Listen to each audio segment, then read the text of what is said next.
Hello, my name is Paul Zimmer. I'm one of the business attorneys at Pickrel, Schaeffer, and Ebeling. I would like to speak with you about buy-sell agreements. These are agreements which I think every LLC and corporation should have.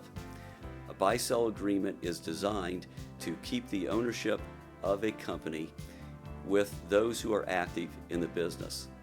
Therefore, the agreement is set up so that upon certain triggering events such as death, disability, and termination of employment, the company repurchases the stock from that owner.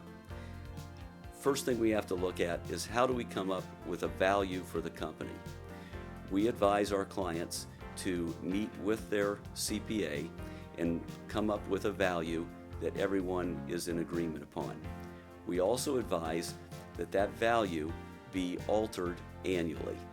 The shareholders would meet and look at what happened for the preceding year and what may happen in the future and come up with a new value, either up or down from the preceding year.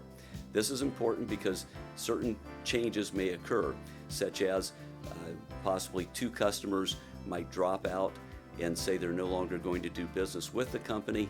That would result maybe in a decrease, a substantial decrease in the sales. So these factors must be considered annually. Secondly, how are we going to pay for this stock?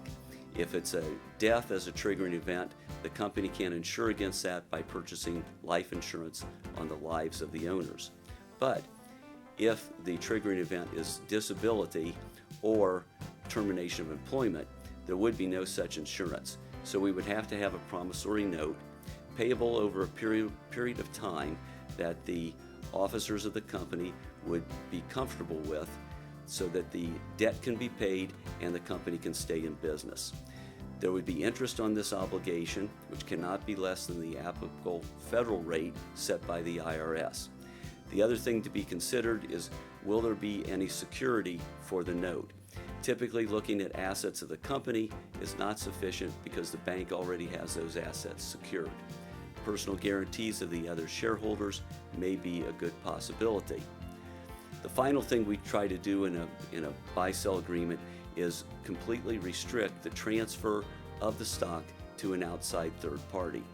This keeps the stock, again, with the owners who are active in the company, and if the shareholder wants to sell or transfer and it's opposed by the other shareholders, then there is the obligation of the company to repurchase that stock upon the purchase price and the terms of payment as set forth in the agreement. If you are interested in pursuing an agreement such as this, please contact me at the information set forth below or one of our other business attorneys. Thank you.